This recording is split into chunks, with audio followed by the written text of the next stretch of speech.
It must be really funny to laugh and joke about my family. It must be really funny, huh, Phil? Did you do that to my grandmother, you and Holly, when she dressed up in her black polka dot dress? Because you killed my grandmother's dog, too, her little Dalmatian that was deaf? That was a big joke at Mary Alice's wedding, wasn't it? I didn't understand it at the time. I just got it viscerally, like being sucker punched. My grandmother, same thing, the burning. She talked about being burnt with poker sticks in her fingers while her fingers were being taken off and her toes were being taken off. And she was out of breath and had open heart surgery. And she knew right away it was wrong. There was nothing wrong with her. And you're doing the same thing to me, this group of friends, huh? The old friends reunion is my novel. Y'all get together now and you want me to pretend how big celebrities y'all are, huh? Did you do the same to your brother? You constantly picked on him too, didn't you?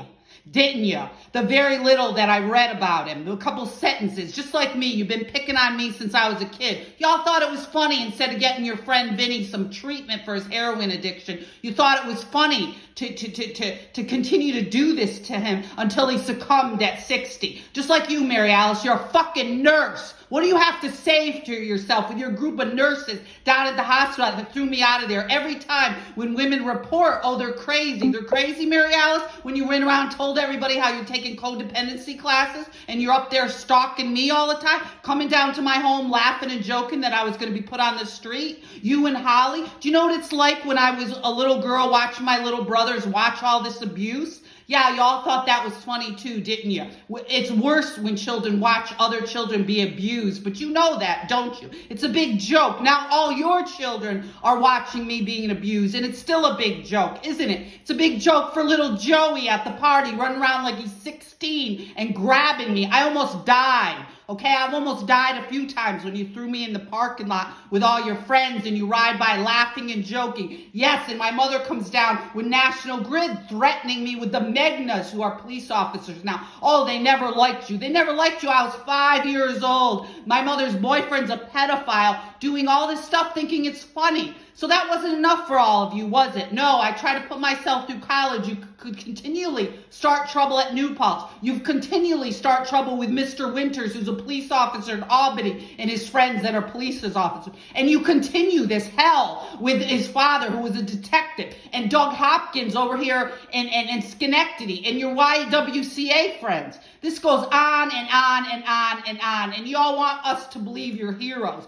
You want us to believe that nobody from the underclass is allowed to be anything. But you're all allowed to get guaranteed promotions and guaranteed jobs. This is what happens when you do the same job for 30 years. Y'all made barely $32,000 a year. But y'all sat in court and told these judges that I was a loser. I was garbage because my mother didn't like me. You know what? My mother should have had treatment a long time ago. And had you had the licenses and the duty to report and done your moral obligation, she would have gotten the help she needed when I was a little girl and you were doing all this stuff to her thinking it was funny.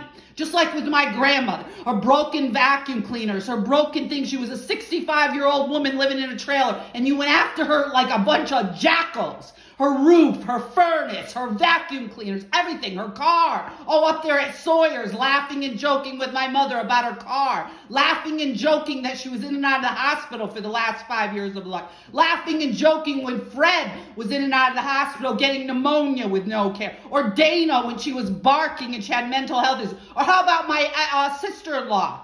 My sister-in-law was doing great too. She owned her own home. She had a little girl, and you guys constantly attacked her repeatedly. Repeatedly you attack people. And you get away with it at the hospital, at the police station, at the jail. You have correction officers saying sexual assaults are no big deal. No, they're no big deal when you're sexually assaulted by a police officer, are they? That gets promoted to police chief, huh, Mr. Spencer? While you sit up there with your family having ketamine parties and sexually assaulting women that have known your family since they were a little girl. I've known your family, Mr. Spencer, since I was a little girl, and you've been doing this stuff to my family. Instead of getting Vinny, your so-called friend, treatment, huh, Flan? You watched him do all these drugs and you thought it was funny. Okay, so you can't force someone into treatment. But you know what? You didn't have to traffic his little cousin.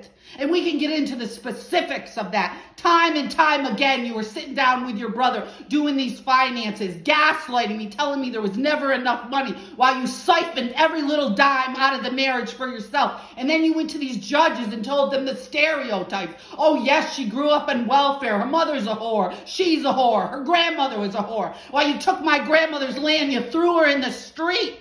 And she had to waitress for the rest of her life. And then all you did was make fun of her. What did she ever do to you? She raised me the best she could, and she had to raise my mother, who was 20 years old, while it was man after man after man. We don't have forced prostitution around here. We have men that pretend to be husbands and fathers and boyfriends. They pretend, oh, I'm your daddy. I'm going to do this. You can't sing, though. Oh, no, Bonnie was the singer.